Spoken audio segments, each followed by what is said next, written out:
to make those rainbows in my mind when I think of you sometime, and I want to spend some time with you, just the two of us. We can make Good afternoon, everybody, and welcome to another episode of Whole Milk All Fat Sports Chat, a special two-person episode. Since Jack isn't here, he's a working man, he's got to make that money. It's just me and Mike today. Hello. Me, Monty, and my co-host for today, Mike. Hello there. Good little bit of classic song, little song called Just the Two of Us, which I felt was a very appropriate start for today's episode since it's just the two of us. Yep. So we're recording, we're live, we're doing it. Yep. So let's get right into it. Let's Talk a little bit of NBA. Yep. So when we last left off, the Sixers had just beat the Chicago Bulls. Since then, they've played 3 games, going 1-2 in that span, with a win over Orlando, a close overtime loss against the Pistons, and a not so close loss to the Bucks. Great game against the Pistons, though. It was a lot better than I thought it would be. Embiid did what Embiid does. Got somebody fouled out. Andre Drummond. You know, he owns a lot of real estate in Andre Drummond's head. And Embiid plays a great mental game as well as a great physical game. Embiid is averaging nearly 30 points a game this season. MVP? That might be difficult. We'll see. We'll see how Steph Curry's going, because... Ooh. He's hot. He We'll is. get to that. Yeah. In that Piston game, Ben Simmons was out with back tightness. So I feel if he was in that game, we would have won very easily. Because instead of having Joel Embiid and then random people guarding him, you could have switched between Joel Embiid and Ben Simmons to guard him most of the game. And then maybe he wouldn't have scored 50 points on us.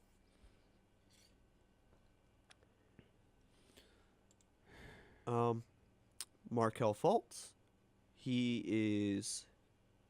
Best player. He's He had coming around. He had a career game, right? He He tied his career high for points, I think. I believe so. He had 13 points. He went 1 for 2 on 3-point shots in the Pistons game. 6 for 9 overall with his field goals.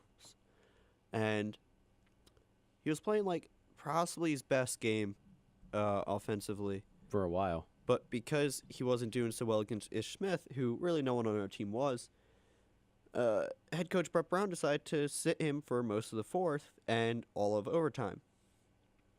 Just completely prevented him from playing while he was arguably playing the best he's had. Or not even arguably, definitely the best he's had. So far for the season, Markelle is 50% on his threes. However, he's only attempted 6 shots. So I think part of it is maybe the lack of teammates just passing to him when he's open at the 3-point line. Mm-hmm. Also, his off-ball movement is pretty much non-existent. I don't know if that's how Brett Brown's coaching him right now, or if Fultz is just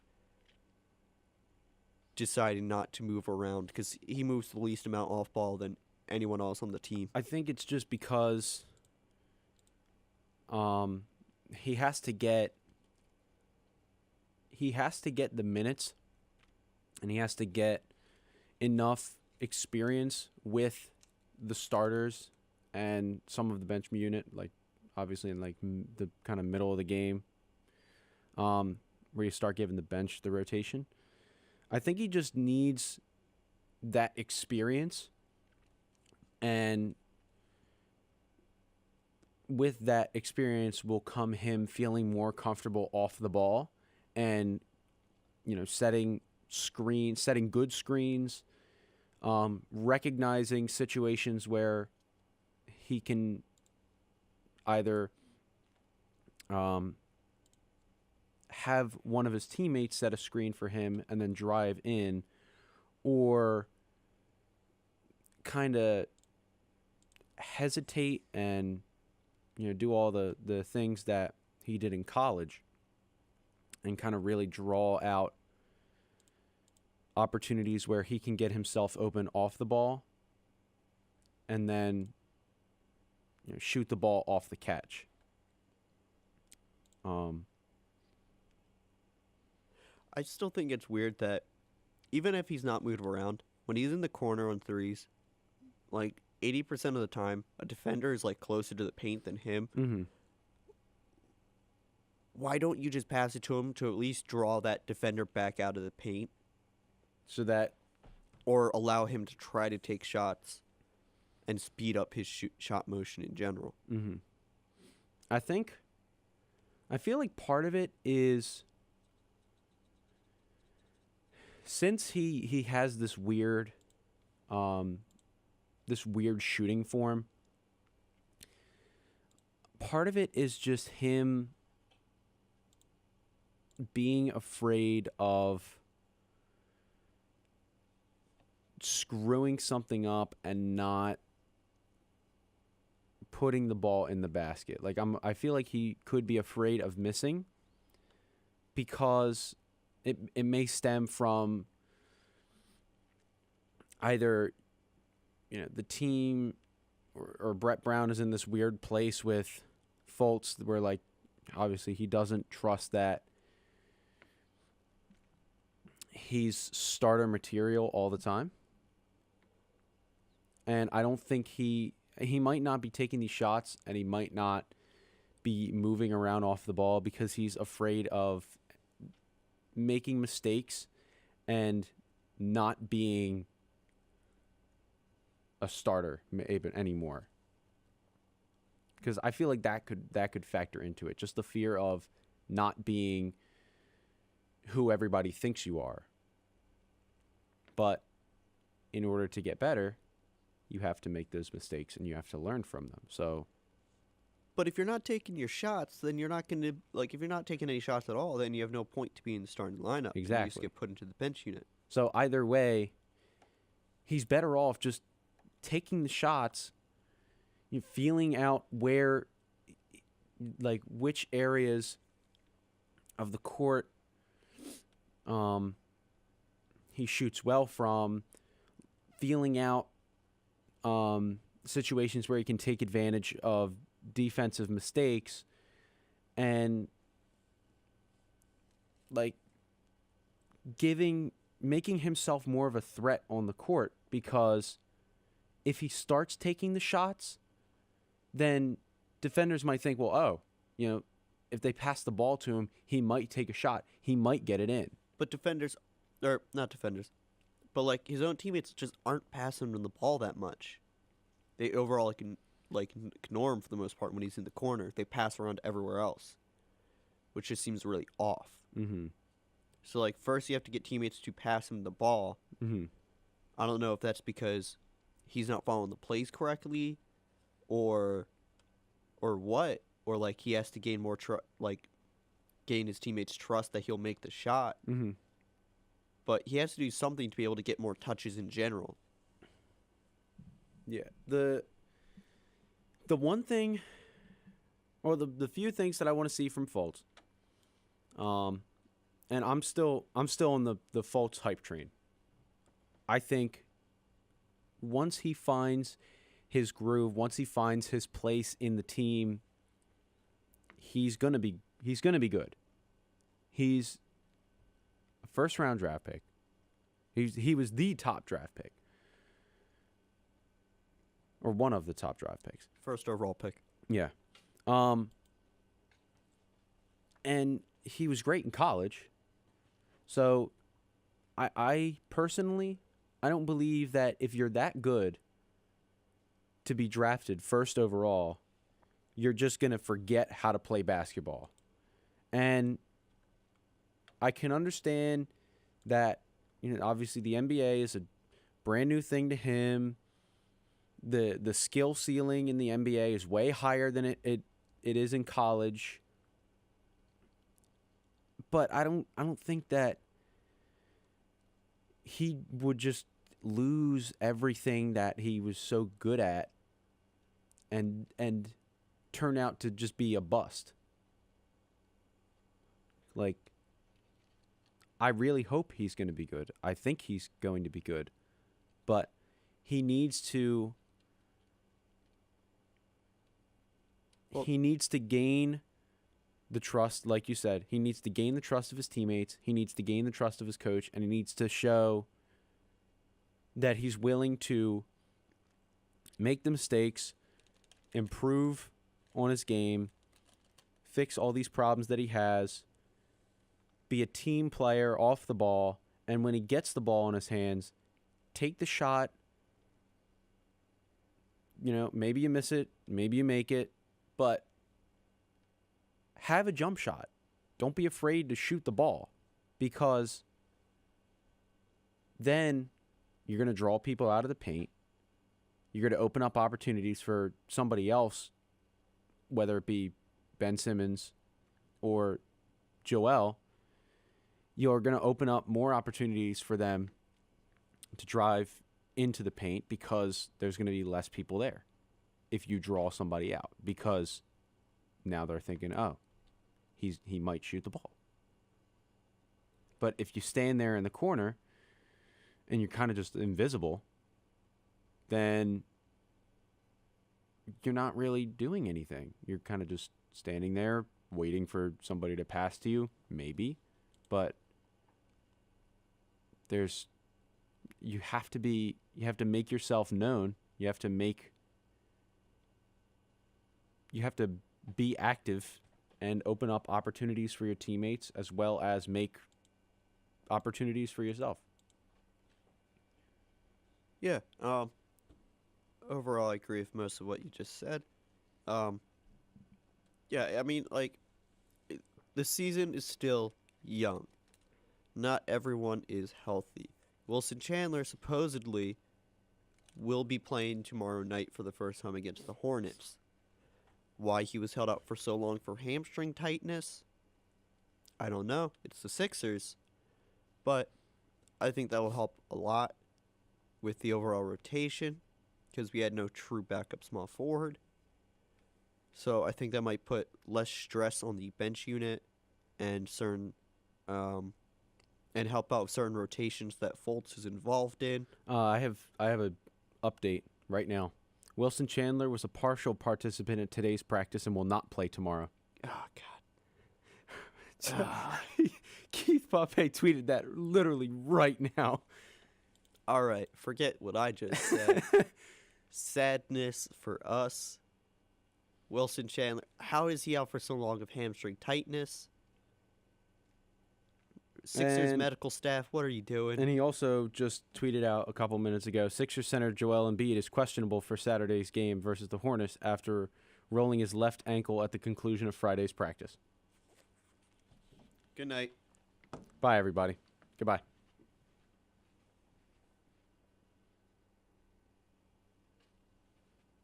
Mike is grabbing a napkin right now. He's got to wipe away his tears. He's bawling his eyes out right now. Oh, Looks God. like we're getting more of Amir. Oh, that's going to be so sad. If Amir. we have, oh, my God. Can we just put Simmons at center against the Hornets? Can we just do that? I don't want to see Amir play like 30 minutes. Well, too bad. Looks like you're getting Amir. Can we just have our play point center next game? Just play small ball the entire game? Oh, my Uncle Richie is listening. Hi, Uncle Richie. I miss you. Get up here. Come see me. Come see your favorite nephew. Hello, Uncle Richie. Say hi to my Uncle Richie, Mike. Hello, Uncle Richie. He's the Giants fan. Oh. He's the one who's making me. He's subconsciously making me pick the Giants in every matchup, but they're like 1-6. Yeah. They're not doing well. Love Saquon Barkley though. It's helped me out a lot in fantasy, but we'll get to NFL talk in a bit. Well, that Hornets game looks like it's going to be rough. Because Kemba Walker's playing really well to start this season. It's going to sting. That's bad. That was bad. Other Sixers, JJ Redick, proven to be extremely effective off the bench, being able to get more touches there. He's just putting on a show. Averaging 21 points a game, which is over last year, and last year was his career high. So I think if he continues, he's going to be like the lock for Sixth Man of the Year, which would be really great to see J.J. Redick win that award and get something to put on his mantle. Rocco starting off really strong offensively. He's shooting 40% from three. He obviously showed that he worked on his overall finishing and driving game during the offseason, and it's showing. He's doing a lot better with layups, and every time he goes towards the rim, I don't feel like it's an immediate turnover, basically. However, defensively, he struggled a little bit. I don't know if that's because of the overall scheme, because Brett Brown did switch up the defensive scheme this season. So that's going to take probably like another 20 games until we can truly see how well it's going. And I believe we also switched our offensive scheme, which is a little weird to do after we had the number one best lineup last year with our last year's schemes. But he's going for the long view. He's going for to beat the Celtics, because the schemes clearly didn't work against them. Just got to swap them up. Yeah, so maybe that's what he's doing. But Rocco, he's doing good. Dario, once again, very slow start to the season. It's all those girls he hung out with. It's all that play he does for the national team with Croatia. Really, he should probably just limit it to Olympics-related events with Croatia, because it clearly affects him every single start of the season. Can't stop him, though.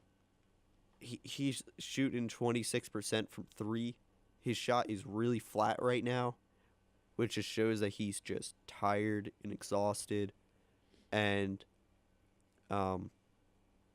you could tell during the Pistons game, multiple players were yelling at him because I don't know if he missed his mark or something like that, or he kept messing up plays. But Redick, Simmons, were all saying things to him, and he looked just really dejected when he went to the sidelines. So his head's not clearly in it right now, and I have faith that he'll recover once we get in towards the season. But yeah, he needs to calm down on how much he plays for Croatia, because it affects him every single time, which then hurts the start of our seasons. He'll be good, though. I have faith in the homie. Him and TJ they'll have a good talk. Maybe go out for a beer or two. Have a good talk. Maybe TJ give him a hug, and Dario will be like, "All right, everything's cool now."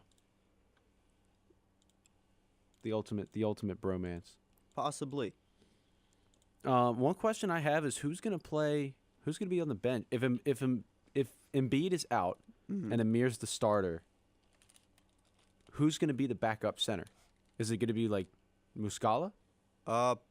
Probably a mixture of Muscala, and seriously, Ben's probably gonna play 5 to 7 minutes at center during the game.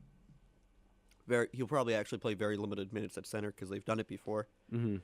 This will probably be another 40-minute game from Simmons, because if Embiid's out and Wilson Chandler's still out, then we just don't have enough bench pieces right now.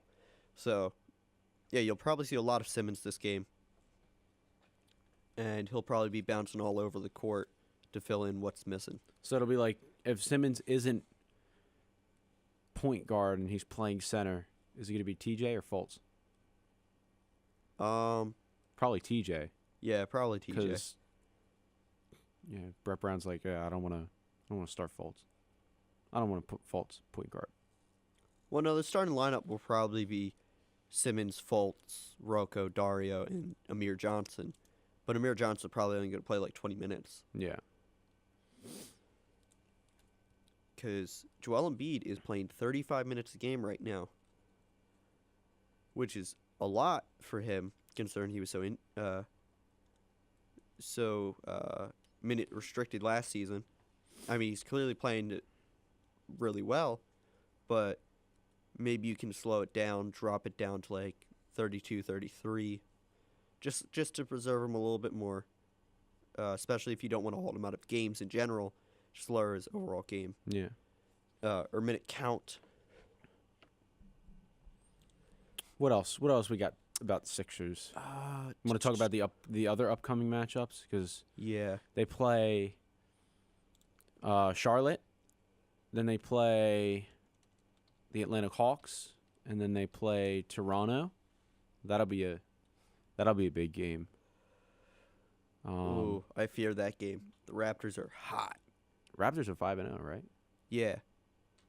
I mean, that's what happens when you take the number 1 team in the East and then you add Kawhi Leonard. Hold on, wait. Hot. They are hot. The Claw's doing great for them. Here we go. Keep talking, Mike. Ooh. Keep going. Ooh. Keep Delay. going. Keep going. Keep Delay. going. Delay of get filibuster. We're gonna filibuster this so you can put in a laugh track. I don't even know where you sitting at. That's them laughing all the way to 82-0.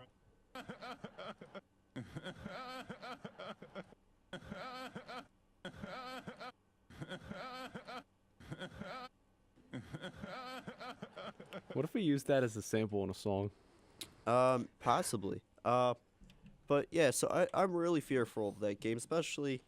I mean, we'd have Wilson Chandler back, but the Raptors are just extremely hot right now, and their bench is still very deep from last season. They're clearly the number 1 team in the East. Oh man. But the question is, are they going to make it out of the playoffs? Well, they're the team to beat currently because the Celtics are struggling.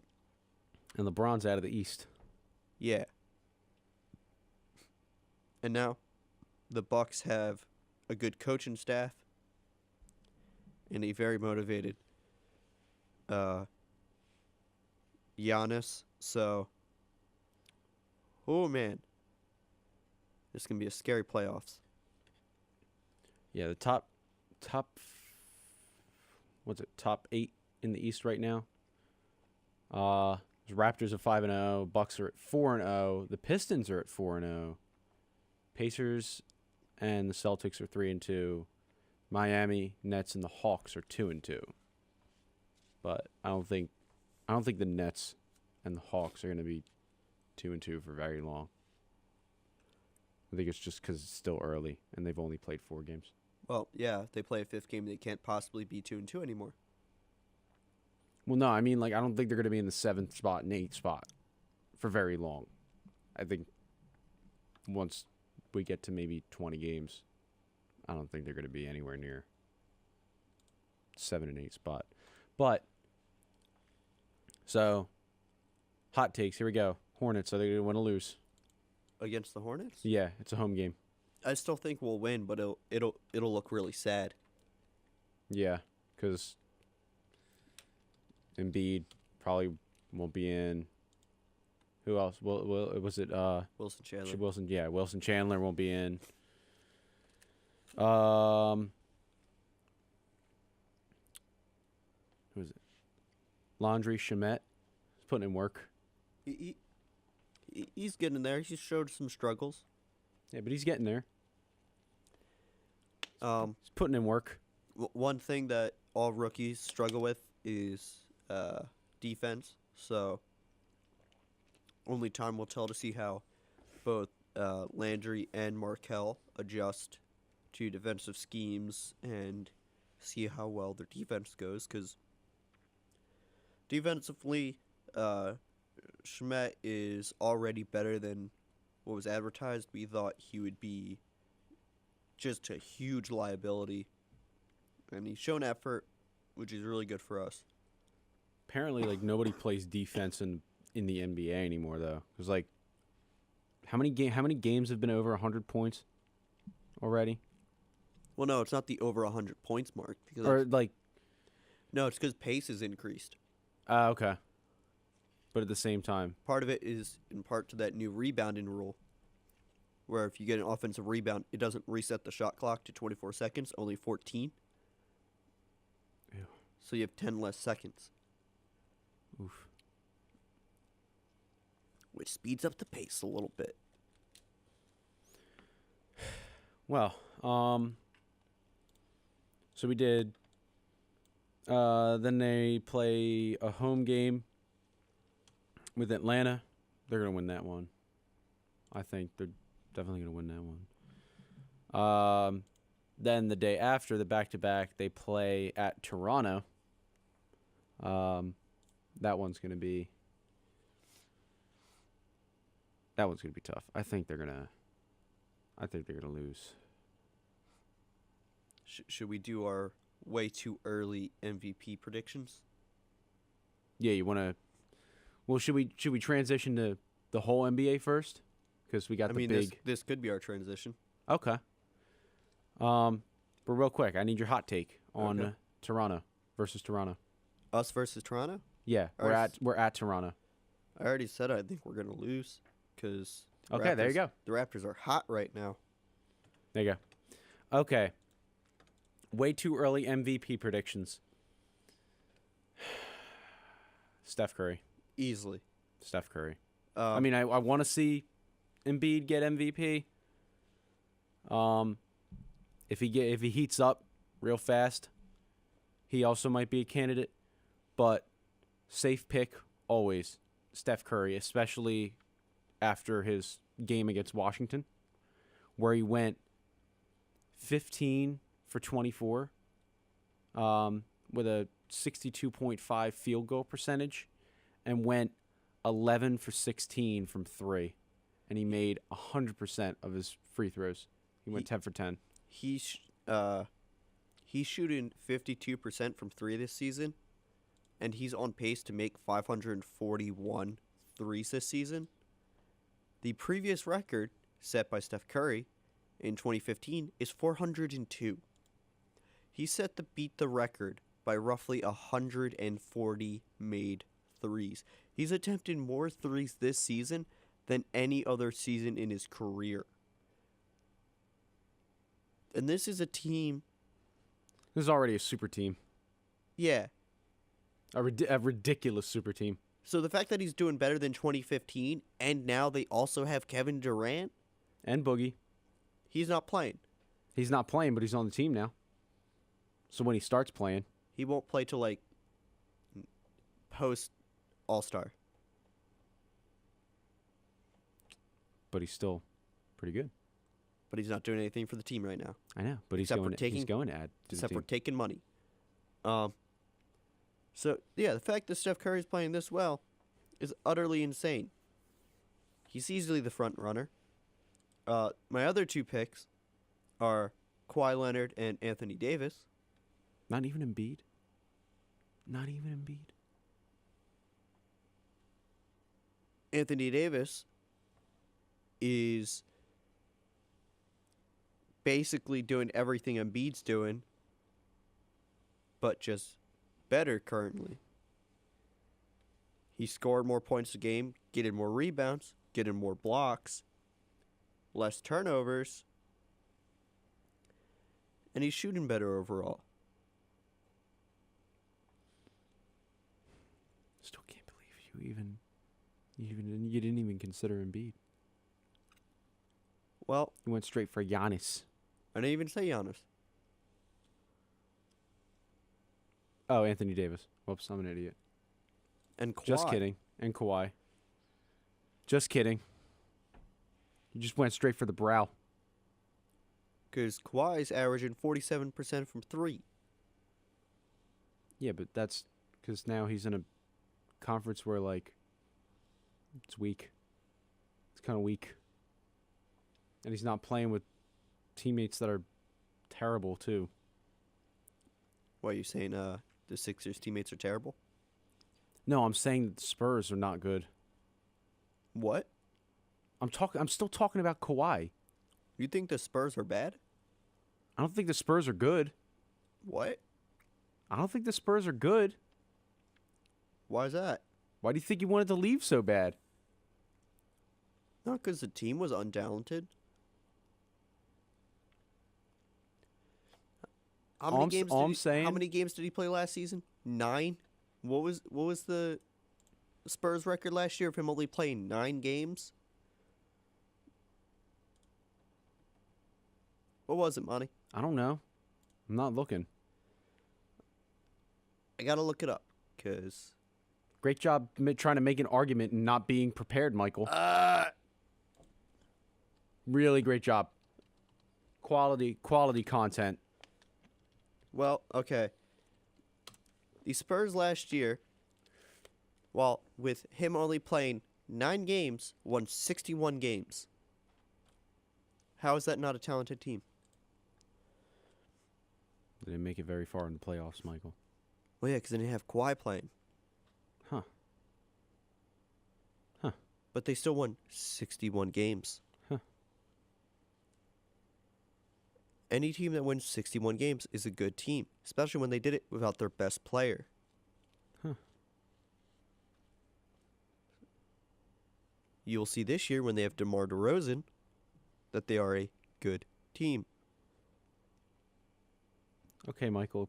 Your point has been received. Your message has been received. I hope so. You crying? No.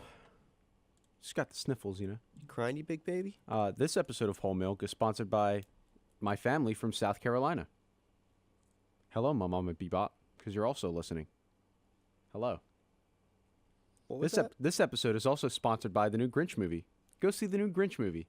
They made an advertisement with Joel Embiid where the Grinch trolled Embiid. Embiid got kind of angry, but I didn't watch the whole thing. And Tyler, the creator, made music. And for Tyler, it. yep, and Tyler the creator made the music. So we are no longer sponsored by Venom. Sony never got back to us. So now we are sponsored by the Grinch. Go see the Grinch, November 9th, something like that. It's going to be a kid-friendly movie, Kid-friendly movies. unlike Venom. Venom is not a kid-friendly movie. And Should now, have been rated R. yep, we're a kid-friendly podcast, everybody.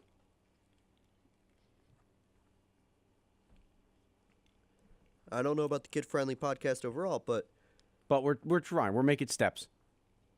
so to continue with the NBA overall, the Houston Rockets. I don't know why that sounded off. Made You were like unsure about that. You're like the Houston Rockets. because I was like, I don't like.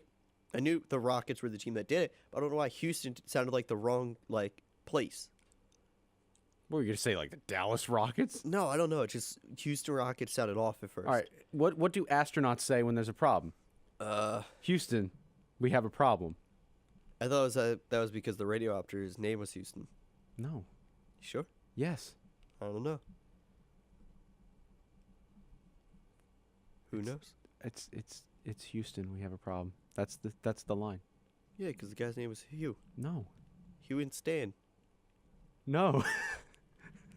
Mike, come on now. The two guys down doing the radios was Hugh and Stan. But the Rockets made a huge bid for Jimmy Butler, including 4 first-round picks. So that Butler obviously watch. means And apparently 2 injured players, right? yes. The injured players are just to match the salary cap. Jokes on them. James Harden's an injured player right now. So obviously they're trading James Harden and 4 first-round picks. But the 4 first-round picks... Wait a minute. Wait, we're on that back? I was only wait. What did you say? James Harden's... James Harden is injured and they're going to trade James Harden Well, and 4 first round picks for Jimmy Butler? Well, he is an injured player, so that means obviously he's going to be included in the trade. Oh. But I would really question.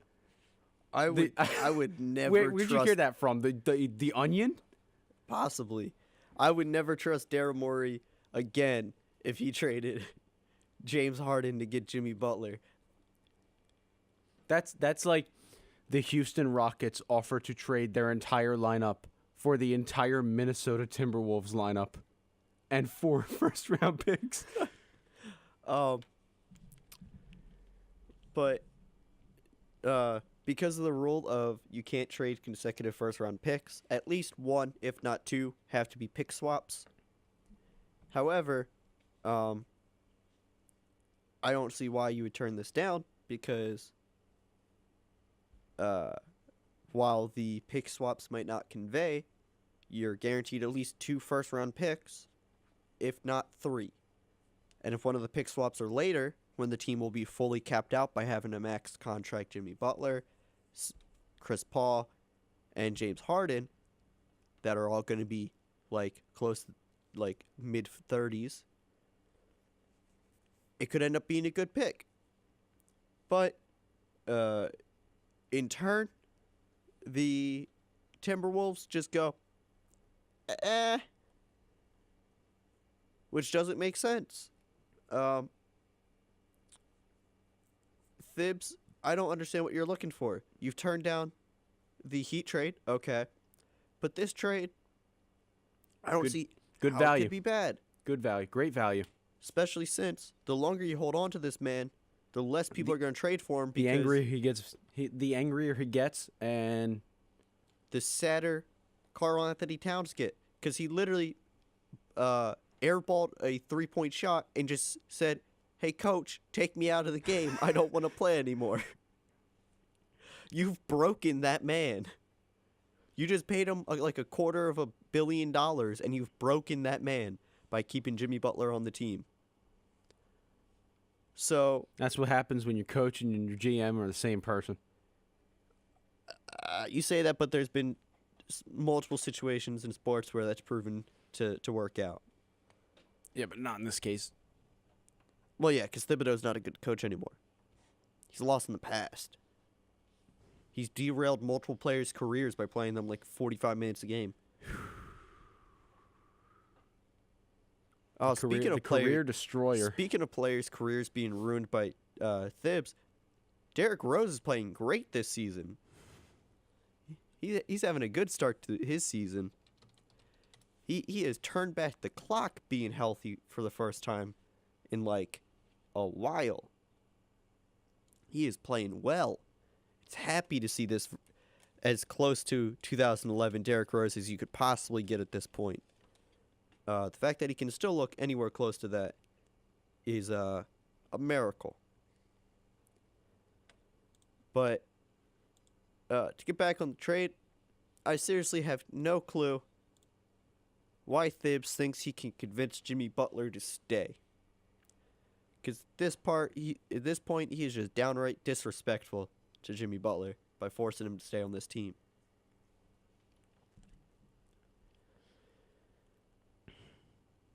What are your thoughts? Well, considering that one of the top posts on the NBA subreddit is that Minnesota is showing no inclination to move on that 4 first-rounder offer for Jimmy Butler, I think it's I think Thibs is just making the situation worse because, like you said, the longer time goes on, like if he wants to get the most value out of Jimmy Butler, he needs to make a move now because as the season goes on, it just gets closer and closer. First off, do you know when Jimmy Butler's contract ends? This season. Okay. Or, well, he has a player option that he'll decline so he can get more money. Yeah. So, if you want to get the most value for Jimmy Butler, you need to make a move now because as the season goes on, teams are going to offer less and less because they're getting less and less time.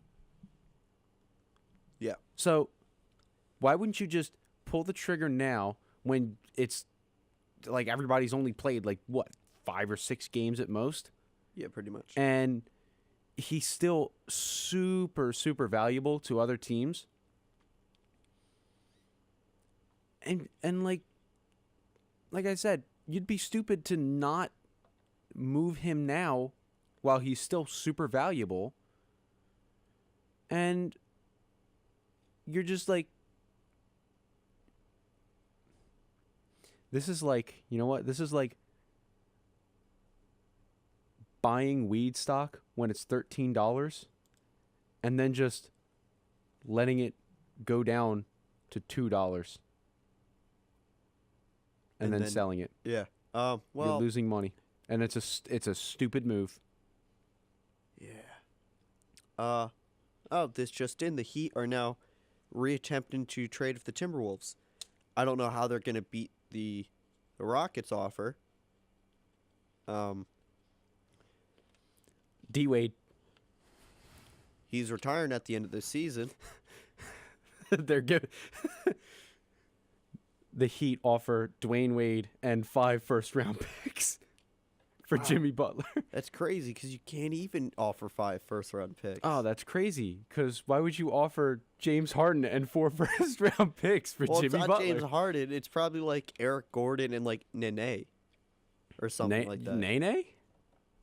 There's a guy Nene. called Nene? Nene, Nene, Nene. Nene. Um, That's his entire name. that's it. Yeah. Okay.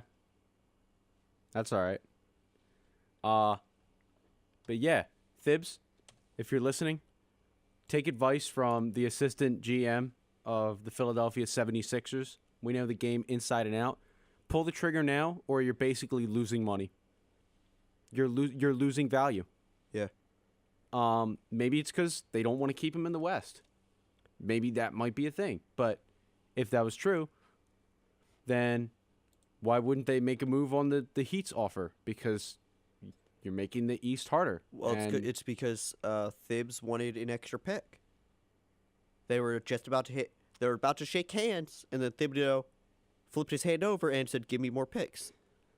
Ball gave some. He was like, I need a pick. Now that you look, I want another pick. Yeah. So Pat Riley said, "Wow, F you," and then hung up the phone. Why he hung up the phone when they were in person about to shake hands, I don't know. Maybe effect, but yeah, this whole situation just makes the entire makes Tom Thibodeau like, who would ever hire this guy again? Nobody. I think if he gets fired, that's it. Nobody's gonna hire him. Which is really sad because this man has devoted his life to basketball. He's literally not married because he can't hold a relationship because he's too focused on He's basketball. married to the game. Literally. It's really sad because there are other successful coaches that could manage lives outside of basketball. This man's focusing all on basketball, and it's not working. And it's not working. Friendship ended with basketball.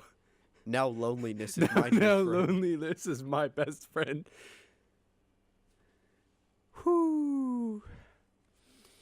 Yep, but repeating myself like I usually do, he needs to make the move now because he's going to get the most value right now, and he's losing value each and every day that he waits.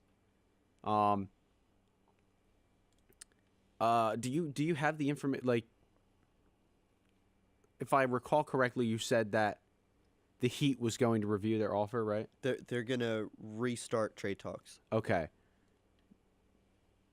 Is there any information about what they could offer? Well, Like, are they're probably just gonna match Houston's offer, right? I believe it was something along lines of like their last offer was like Josh Richardson, Dion Waiters, and like a pick. So, I guess if they want to be at least slightly competitive, they're gonna have to offer more picks. So essentially, Thibs is going to get what he wants. Well, that's the weird thing because Josh Richardson's probably the best player out of the two offers. Mm-hmm. Especially contract wise. However, every other contract on the Heat are pretty god awful. So, why the Josh Richardson one's so good, Dion, like any of the other contracts are too long. They need to free up cap space quicker. So they would have to bring in a third trade partner to maybe someone like the Kings. So that way Amon Shumpert can go to the Timberwolves because he is an expiring contract, and then send Dion Waiters off to the Kings. You'd have to do something like that because it's the only way to give the Timberwolves the cap flexibility that they want. I don't know what else they could do. Like, the Timberwolves, only so many teams are even, like, in the contention to acquire Jimmy Butler and it be worth it. Only so many teams are going to pay Jimmy Butler As much as he wants to as be much paid. as he wants. Yeah. And if they're not willing to pay for him, then it's just going to be a rental, which means people are going to give up way less for him. I just don't see the Kings coming out with a good trade. Mm-hmm. So of all the teams that could trade for Jimmy Butler, who do you think's going to do it? Obviously, the Rockets and the Heat are in contention. Is there any team that you think would make an offer? I don't think past the ones I've already been mentioned, Mhm. unless the Clippers swoop in. But even then, I don't know if they would want him because of his age. Mm-hmm. I think they would want to go for younger superstars. I feel like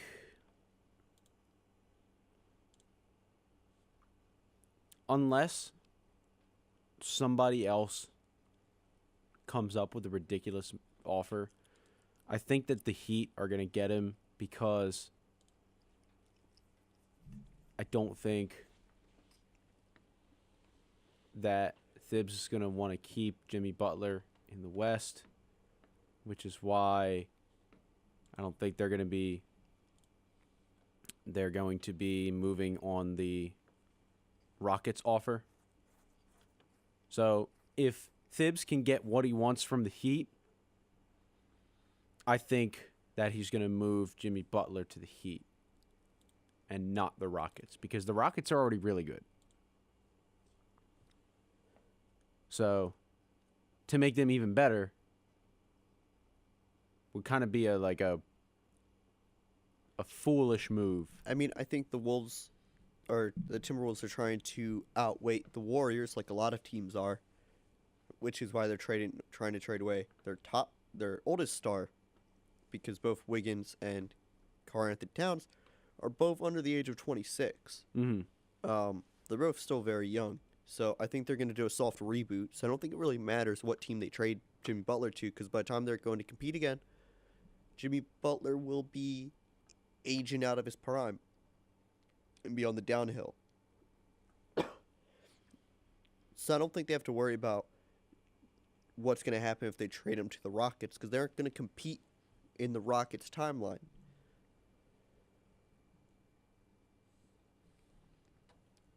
Because, the Rockets' main three would all be in their 30s. Mm-hmm. So by the time the Timberwolves start to get into their 30s and whatnot, all of them will be near retiring age. So I do not think that's a problem. So essentially, you think that the Rockets might get him because they're just trying to wait out. I think the Heat might end up making the trade, Mm-hmm. but I don't think it's going to be effective for the Heat. I don't think it's going to end up working out for them. Mm-hmm.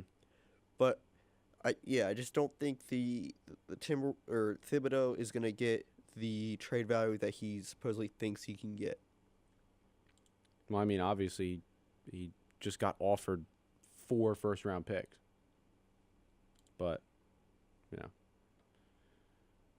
a lot of questionable things going on with Thibs right now. But Yeah. anyway, anything else to talk about with basketball? I Mm-hmm. mean, should we debut the new segment I think we should wait for Jack to come back. All right. All right. So I think that's it for basketball, right? I believe so. All right. Before we transition into football. Wow, we talked about basketball for a while. Yeah, it was a good talk. Oh my I mean, because God. we talked Sixers a lot. Yeah. Wow. You know what? I think we get a lot more done with Jack, or without Jack.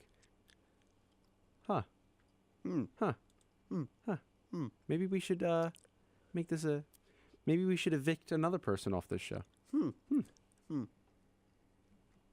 Just kidding, Jack. We miss you. Please come back. I will mention, Cavaliers tickets went as cheap as $2. Maybe because the post LeBron era Cavs are trash. I really wish that team just traded away Kevin Love and Kyle Korver and just traded all their pieces and just completely blew it up and restarted it. But I don't know why they thought they could remain competitive when they'd have to rebuild their team up with the Warriors still around. a certain commissioner hates when teams tank. A certain person doesn't like it when teams are not competitive, and they Roger want to. Goodell? Is that his name? I don't know. He sounds familiar. Is that who you're thinking of? No, I don't know. I don't know. What's his name? Like Duke Silver? Demarius Gold? Duke Silver plays the saxophone? Duke Gold? Duke Platinum? Adam Adam Snake? Like Adam ATOM Adam Carolla? I don't know his name. Huh. But all I know is that this commissioner, he hates when teams tank. And he put a specific rule in place that prevents teams from trading more than 4 picks. No, you can only trade so many years out, Right. and you can't trade consecutive first-round picks. But that was more because of Billy King, because that trade went horribly for them, and that's what allowed the Celtics to remain so good. Because the Celtics outsourced their tank into the Nets. That's a funny thought. The Nets are bad because the Celtics made them bad. Well, the Nets made themselves bad, but But it was also the doing of the evil Boston Celtics. yeah. Evil. Evil. All right. Well, before we transition into NFL talk, I want to remind everybody that you're listening to Whole Milk All Fat Sports Chat on WCCR, Rutgers Camden Online Radio. And before we transition into NFL talk, I just want to put a little footnote about the World Series. The Dodgers are losing, and Boston is 2-0 in the series. Game 3 gets played tonight. Mike, who do you think's going to win the World Series? Well, I think Boston really deserves it. You know, that city, none of their teams just ever do good. None of their teams are good.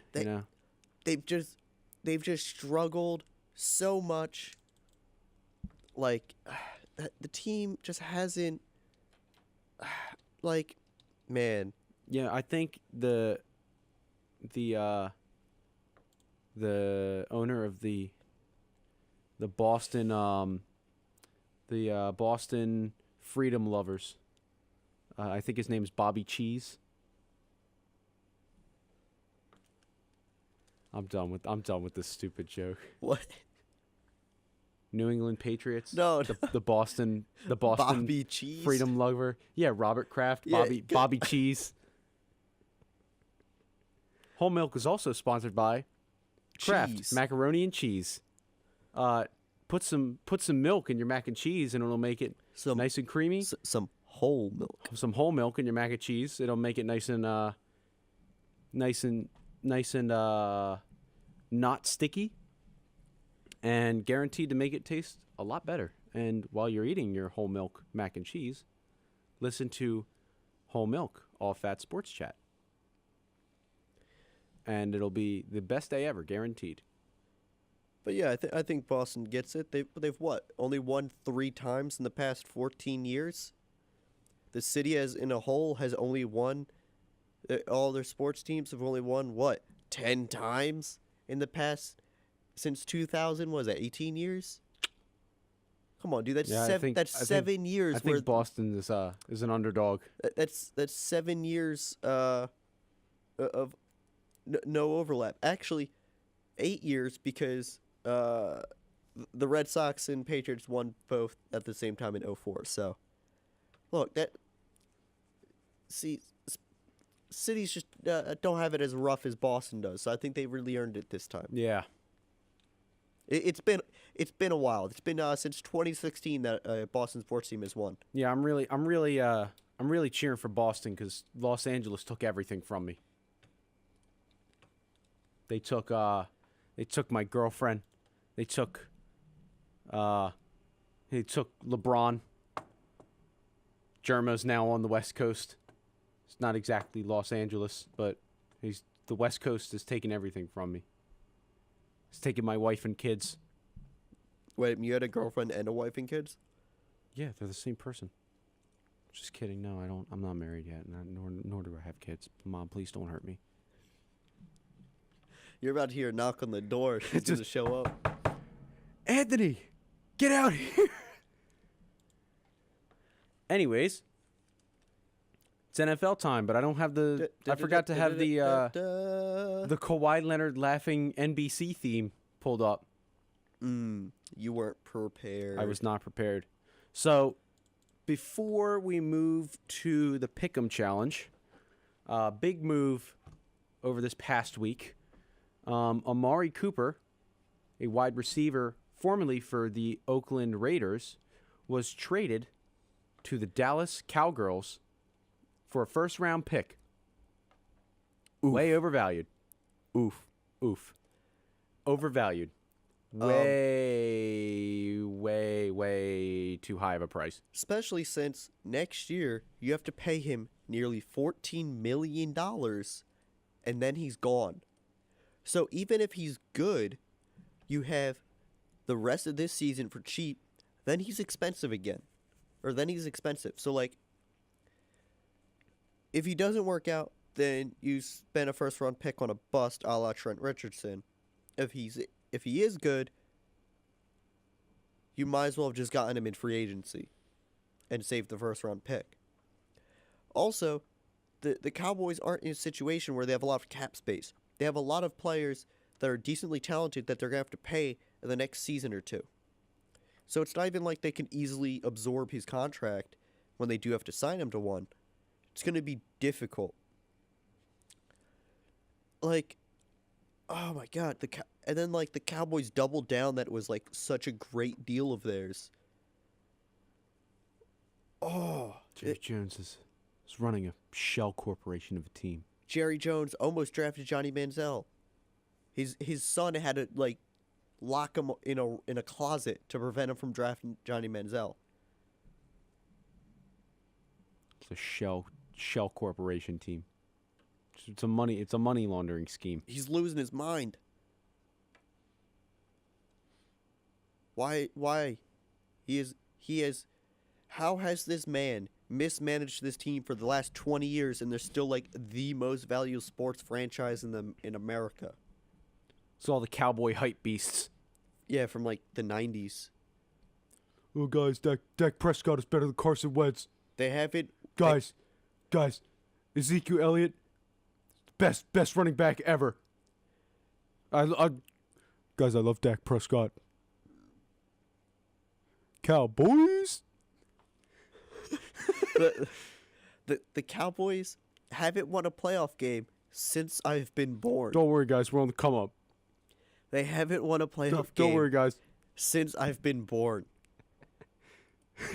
Their last playoff win is older than you and me. Cowboys. Guys, we haven't won a Super Bowl since 1995. Cowboys. They're so old that their tapes of their wins are starting to degrade. They're about to not exist anymore. That's how long it's been. guys, trust me, Dak Prescott is going to be the best quarterback in the league. He's so much better And than Carson despite Wentz. this, Jerry Jones decides to stick further with Jason Garrett, who hasn't done anything for that team in his career. He mismanaged Tony Romo's career. And, like, Jerry Jones is a terrible owner-GM combo. Jason Garrett is super mediocre. But props to John Gruden for winning some public, this PR battle by getting such a great trade for that team. And I think some people forgot, and they are reminded that John Gruden was given a 10-year contract of the Raiders. So, of course, he's going to blow up the team for a bunch of draft picks because he's guaranteed to stay. He got $100 million guaranteed for 10 years. What better way to make $100 million than to blow up a team and sit back and do absolutely nothing? Like, he has 3 first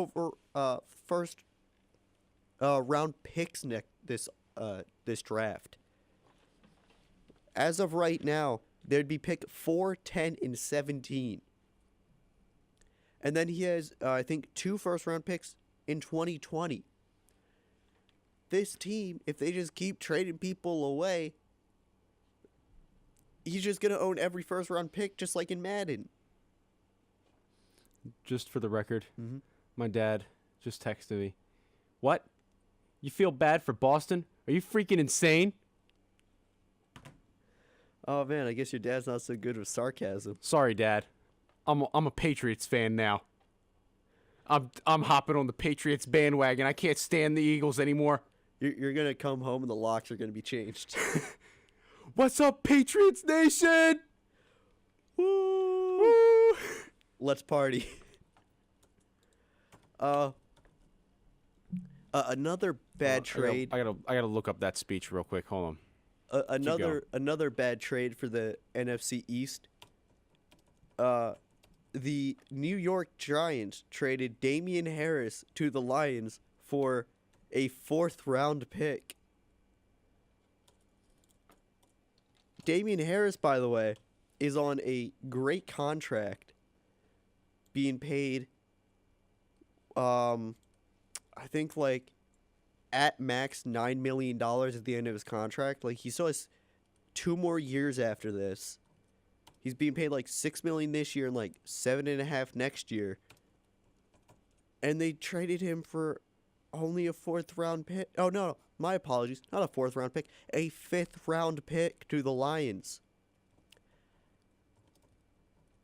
That is such terrible trade value for the Giants.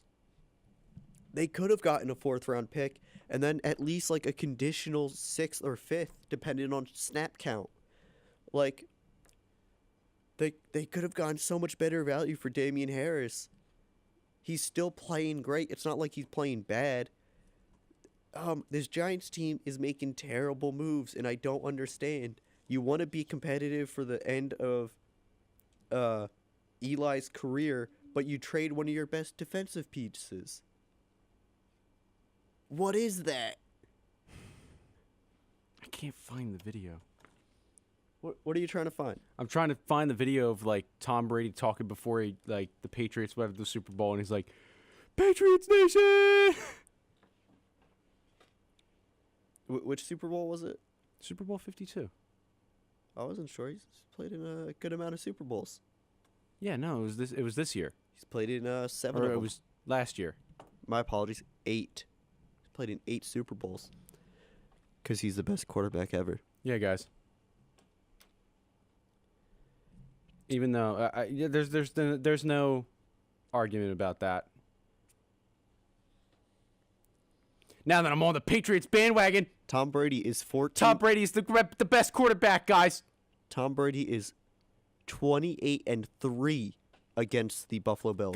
Guys, Tom Brady, best quarterback ever. Guys, Gronk, greatest tight end ever. Dude, he made a Tide Pod commercial. He's looking out for the kids. Guys, Multiple Tide Pod Josh commercials. Adams, he never smoked. That's just a Ponzi. That's a scheme. The Browns were just trying to, scare everybody away from him. But guess what? You mean Josh Gordon? Yeah, Josh Gordon. Yeah. I was really confused when you said Josh Adams. I was about to say, wait, do you know someone on the Patriots that I don't? You're making me Josh- question myself. Yeah. Well, listen, maybe if you weren't a bandwagon fan, Michael, you'd know. You're making me question myself. Love the Patriots, guys. I love them. I think they're the greatest team. They're going to be perennial contenders. We're bringing back dynasty. Doesn't matter if we lost to the Eagles. It's only 1 year. I mean, they did win the year before, It's only 1 year they didn't win. and then 2 years before that.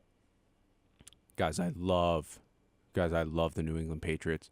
Boston Celtics, greatest team ever. Boston Red Sox, they're going to win the World Series.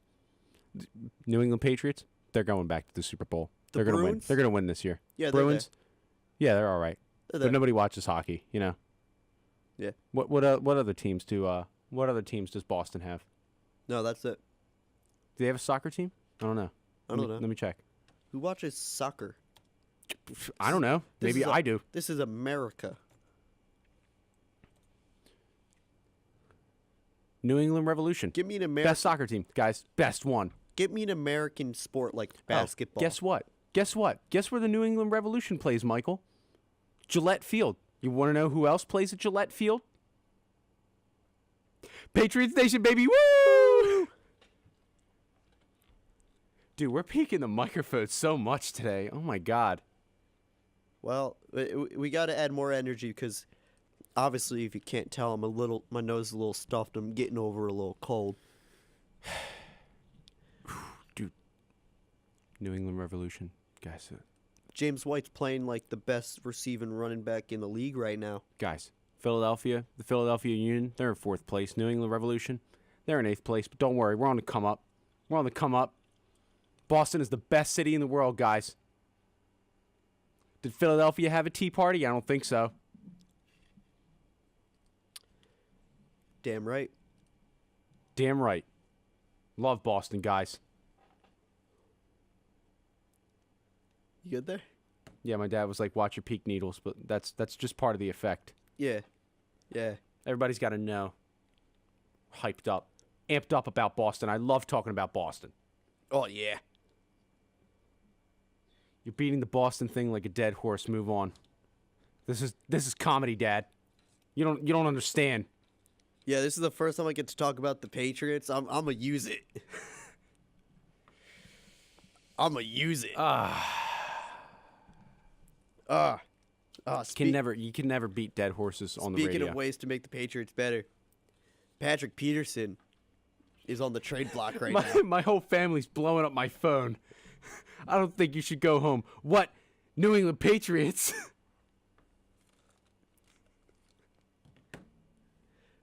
Patrick Peterson is on the trade block right now, and the Patriots could very well be in the mix for him.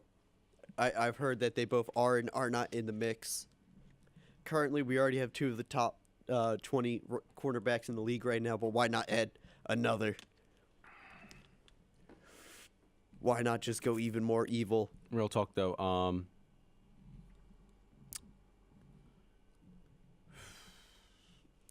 Another trade, the Giants sent Eli Apple to the Saints.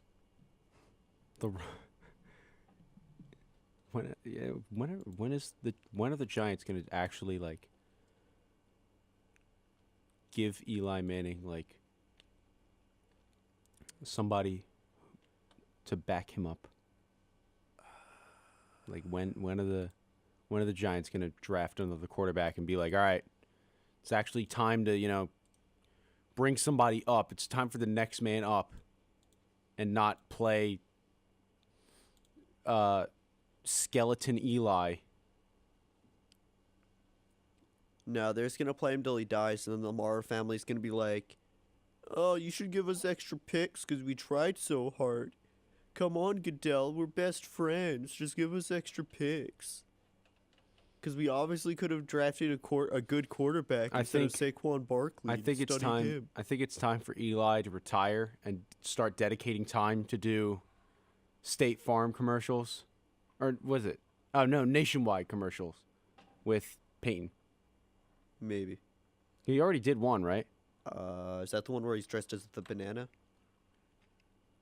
No, I think it's where Peyton's like watching football, and he's like, "Oh, maybe I should call Eli." And he calls him, and he's like, "Eli, come over to my house, watch football." Oh yeah. And he's Eli's like, "No, it's game day today." And he's like, "Oh, sorry, I forgot you still actually play." So,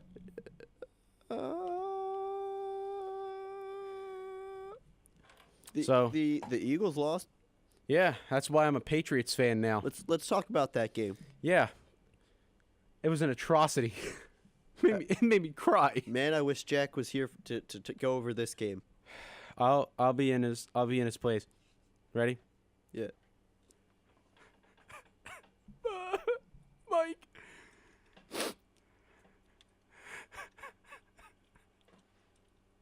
The Eagles lost.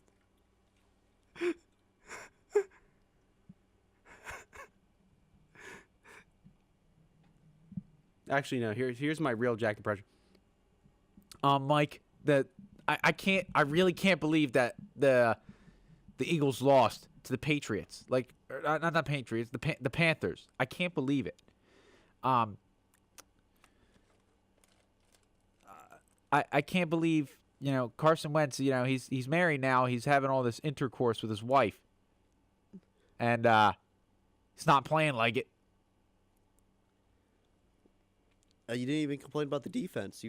Jack, what about Jalen Mills needs to stop being like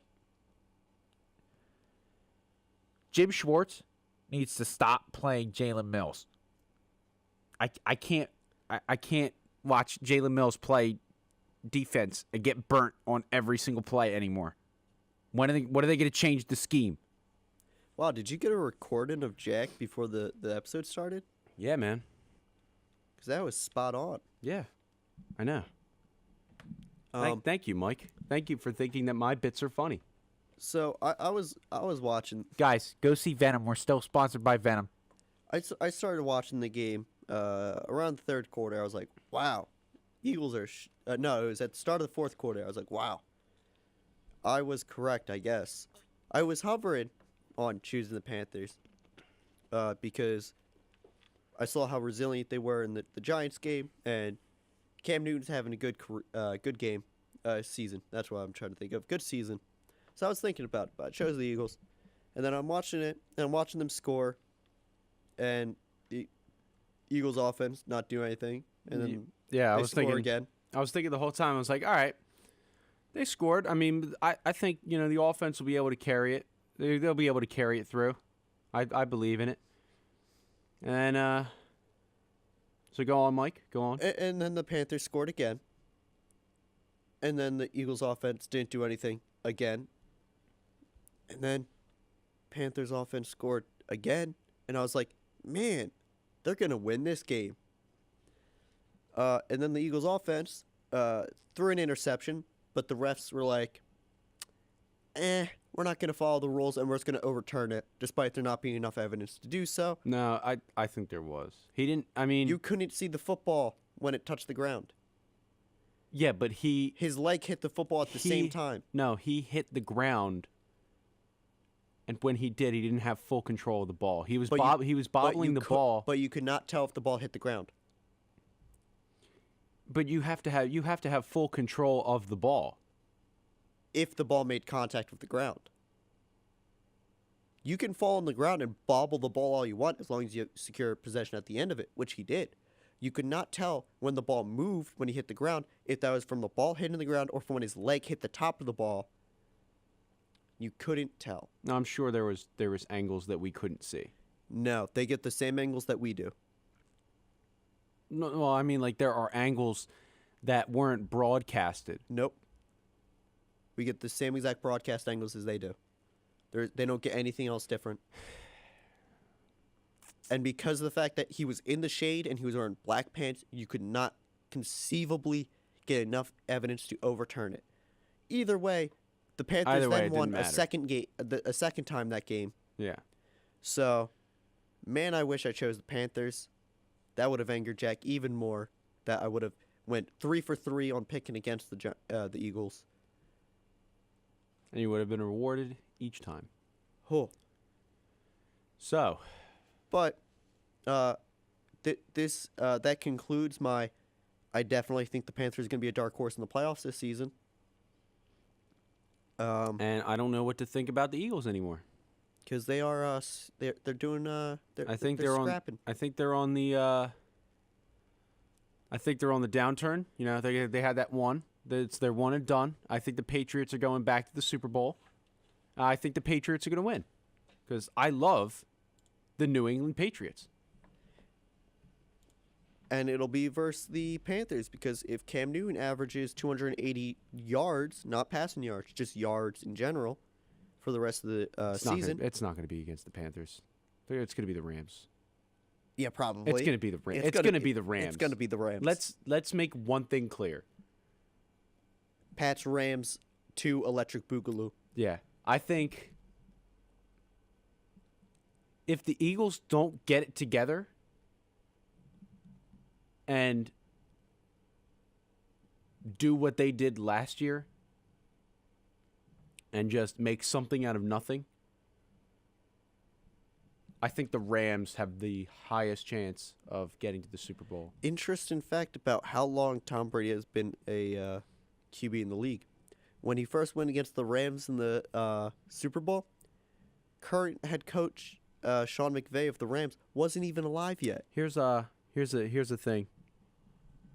There are like 300 different cameras feeding the control booth. We don't see all the angles. Remember, I used to work in the business. Well, I'm just reading tweets off of what people in the know-how tweeted out.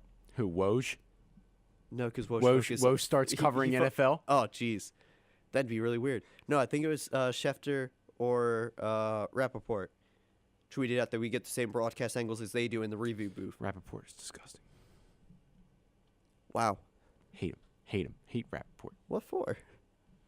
I don't know. I hate him. Why do you hate the 'Cause man? he's trying to prove me wrong. That's why. Anyways. So, Rams, serious contender. They're 7-0. Scary good. Guys, the Rams, they're scary good this year. Like, really, like, scary good. I also picked the Browns. I think the Browns are going to be the favorites. How many sound bites did you get of Jack? I got a lot. He sent a lot in. Yeah, he's trying his best to be here while he's not actually here. I didn't know he sent these in. I didn't know he did this. Okay, so since we only have 12 minutes left, which is I think we're on pace to have our first hour and a half episode. Yeah, I mean, we aren't actually time constrained by anything, so. Still, we run the rules. Okay, but I mean, still, like, you know, I think people get bored after an hour and a half of people talking about how much they love Boston. How could people get bored of hearing about people's loves for Boston sports?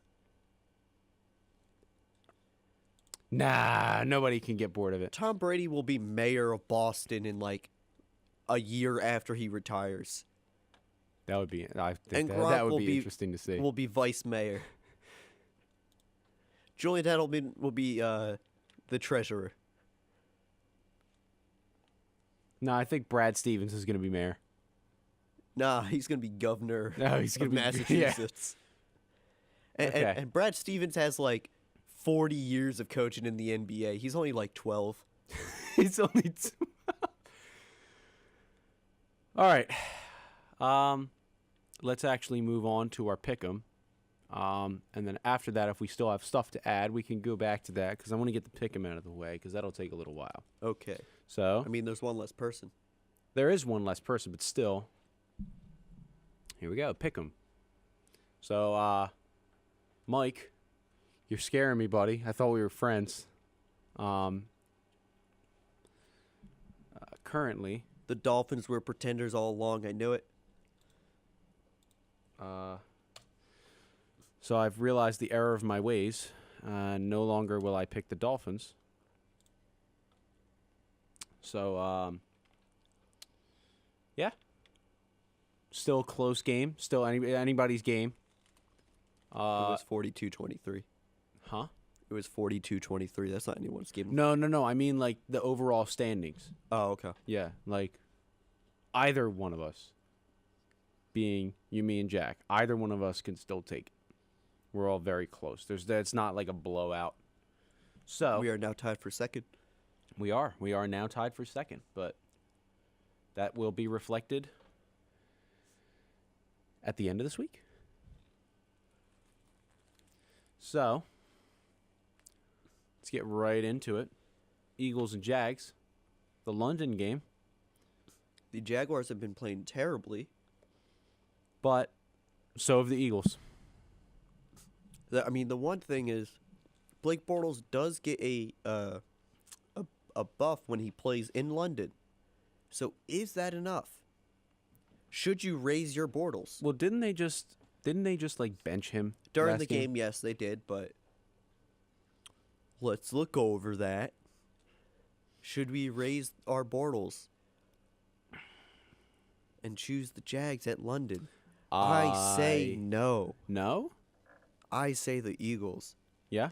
Until they prove that they've righted their ship, I cannot pick the Jaguars in any competitive game. Well, being, a New England Patriots fan, and as much as I don't like the Eagles, I'm going to have to pick the Eagles as well. This is sarcasm, by the way. I'm not a Patriots fan. Please. He's wearing a Patriots jersey right now. Oh yeah, I definitely. I definitely went out. He has a McCourty jersey. I definitely went out and bought a $200 jersey with the money that I don't have. It's both Jason and Devin McCourty at the same time. All right, so Broncos Chiefs. Are the Chiefs cooling off, or are they still going to be hot? I mean, even if the Chiefs cool off, the Broncos are still pretty bad. So I say Chiefs. Okay, good. We're in agreement. We're all in agreement. So now comes the matchups that Jack didn't put his picks in for. Browns Steelers.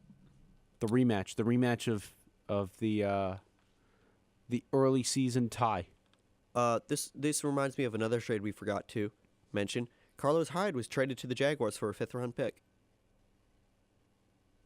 What team was he on? I don't know. The Browns. Oh, okay. Irrelevant to me. Well, this is a positive for the Browns because that means Nick Chubb, who is playing great in his super limited amount of snaps, limited for no reason at all, should get more snaps and more touches. So, they are already the 5th best rushing team in the league, and the Steelers have a really bad defense. So I pick the Browns.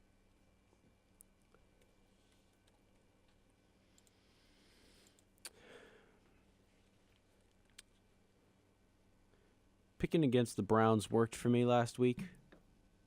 Close game made me I was sweating the whole time. I'm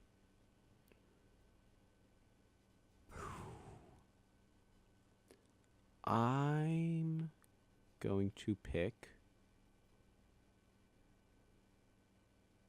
the Steelers.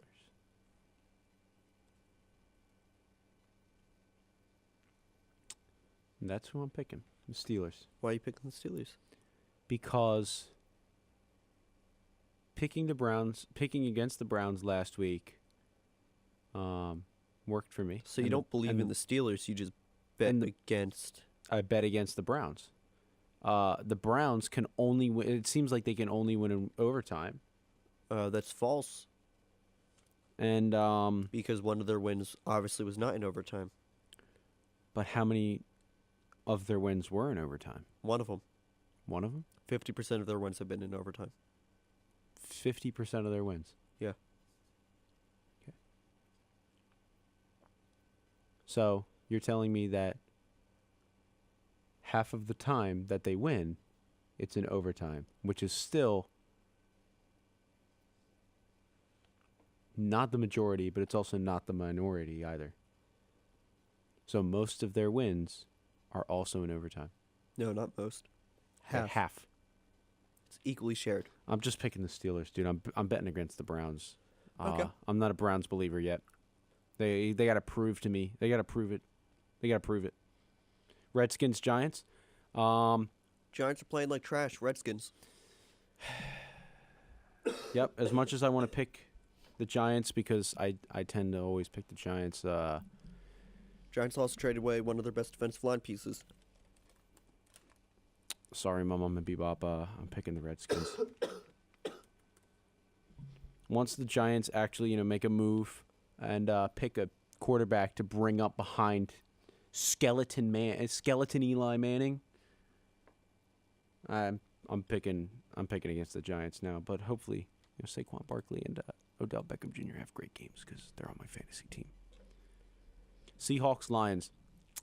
I think it's going to be. I think this will be a really close game. I think it's going to be the Seahawks, in all honesty. I mean, they're all right. The Lions are okay, too. But I think the Seahawks. Because Yeah. they're coming off the bye. And the Steelers are coming off the bye, too. Yeah, this is a difficult one to choose because they're both pretty equal teams. I mean, offensively, the Seahawks haven't been doing great, but their defense have been really good. And, like I said, they're coming off the bye week. So they're going to be well-rested. Lions played Dolphins But the last week. defense did just get better for the Lions. But, like you just said, the defense for the Seahawks is doing pretty good. And, like I said, they're coming off the bye week.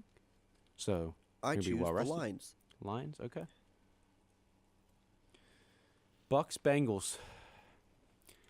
The Bengals are going to be sneaky good this year, guys. They're sneaky good, even though they lost against the Chiefs and in the few weeks Well, the before that. Buccaneers do have the number one offense. They also lost against the Steelers, and They are like the 2011 Patriots with the best offense and one of the worst defenses. the Bengals also lost against the Panthers, The Bengals are pretenders. and they also lost to. Oh, never mind. Buccaneers. They didn't lose to the Ravens. But yeah. So you're picking the Bucks? Yep. I will also pick the Bucks. I believe the curse of Fitztragic is wearing off a little bit. But as soon as I say that, I guarantee that the Bucks are going to lose like 52 to like 0.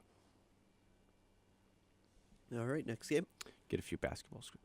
Jets, Bears. Bears. Duh, Yes. Bears. Duh, Bears. This is not going to be a fun game to watch, I don't think. Ravens, Panthers.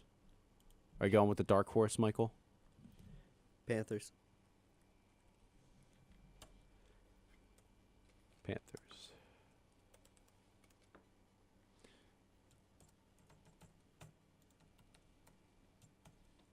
Oh. Okay, did type. Oh, all right. Talk about the next matchup. Okay, next matchup is the Colts at Raiders. Both teams are playing pretty bad. But I think that because the Raiders literally just traded away one of their best offensive weapons, And and Derek Carr has fractured the locker room. I'm picking the it's Colts. I think it's the Colts' game to lose. So you mean the Colts are going to win? Yeah. Okay. Just want to make sure. 49ers, Cardinals. This is a. This is the who is the worst out of both the worst teams. It's the why is this game on television? I'd rather than put like a pee-wee football team on. I'd rather see a boxing match, and by that I mean just two guys boxing I'd rather- items. I'd rather see a boxing match, as in two people throwing boxes at each other. Just two people boxing items, like at I'd rather- Amazon warehouse. I'd rather watch two boxes. Like just two of them, just on the screen, sitting there in a warehouse. Just, Cardinals, trash. 49ers, I don't know. They played competitively against some teams. the 49ers or the Cardinals? 49ers. So are you picking the 49ers? Because Yeah. I'm picking the 49ers too. Rams. Packers, Yeah. Rams? Yeah, Rams. Rams. The Rams have yet to prove me wrong. Saints, Vikings. I say On the Vikings Sunday night. because Everson Griffin just finally returned to the team. This is something that we haven't covered at all, but for a while he took a leave of absence from the team due to mental reasons, and now he's back. And the entire team seems very, very motivated and excited and energized. Now that he's returned, he seems to be a big part of that locker room. So I think the Vikings are going to play very motivated this week. I think the Vikings are going to win. And Pats, Bills, Pats. Patriots Nation. Tom Brady is 14-2 at the Bills. The Bills haven't had a season that good ever. And the Raiders 49ers. Another terrible four. Man, there's been some really, really bad primetime games this season. Gonna pick the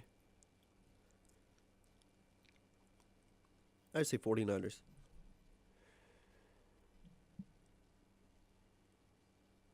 Who did the 49ers pick up on during the offseason? Richard Sherman? Who Yeah. was- Okay. Yeah, 49ers.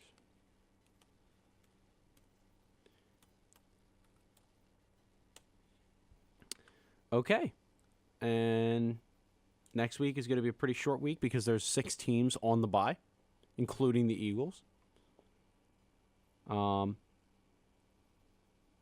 So I think that's it for today. I mean, Jack has to put in his picks, so he better let me know so I can watch and make sure he puts in the proper picks because it's not documented, and so he doesn't go changing them. I don't need somebody cheating in my pick'em challenge. So I think we can wrap it up here. you think so? Yeah. Nothing else to talk about? I think we've done well for just the two of us. I believe so as well. Jack will be back next week. I should be healthy next week. But we might be 3 weeks away from 3 weeks away. God, I hope not. On my health. But Also, guess what, Mike? We're halfway through the semester. oh, no. What do you mean, oh no? Oh, That's not good news? time's going way too fast. Well, that's just how the fall semester moves. It's always fast. Remember how fast it felt last year? I remember like sitting in the lobby of the campus center and we were hanging out and I was like, Mike, we're like already like halfway through the semester. And you were like, oh my God, really? I said, yeah, dude. It's like moving real fast. And spring semester takes literally forever. You are correct with that. But I think that was a pretty good episode.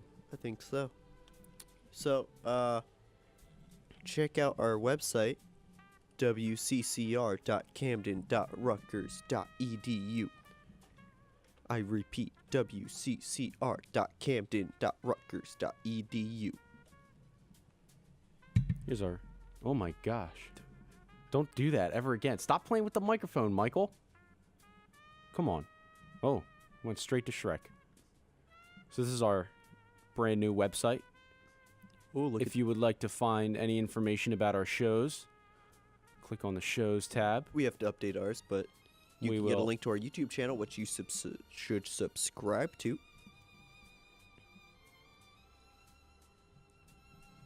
This is our wonderful YouTube channel. Give it some views, people. Give it some views. Subscribe. Don't forget to subscribe. Don't forget to like and comment. Don't forget to tell us why the New England Patriots are the greatest team Go Pats. in the NFL. Go Pates Nation. Ew, don't say Pates. Pates Nation. Love the Patriots. And as this song ends, I would like So will we. to thank everybody, especially my family who I miss so dearly in South Carolina. I love you all. Thank you for listening. Thank them, Mike, please. And Monty's actual family because they What do you mean? disowned Wait, him. no. Oh, yeah, okay. Right. So Monty, if anyone out there has a couch for him to crash on, just hit us up. Mike, can I come stay at your house? Sure. All right, cool. That. Thank you, Michael. Thank you for being a good friend. Thank you for being a good fellow Patriots fan. Yep. I have some floor space that you can sleep on. Awesome. I'll sleep at the foot of your bed like a dog. Anyway, should I wrap it up from here, Mike? Yeah, I think so. Alrighty. I want to thank you all for listening. Once again, I want to thank my family, South Carolina, for listening. I love you all. I miss you all. And from myself, from Jack, and from Mike, I want to thank everybody for listening to this episode of Whole Milk, All Fat Sports Chat on WCCR, Rutgers Camden Online Radio. We broadcast every Friday from 2 to 3:30 Eastern Time. And I just want to thank you all for listening, and we'll be back next week. Have a great day, everybody.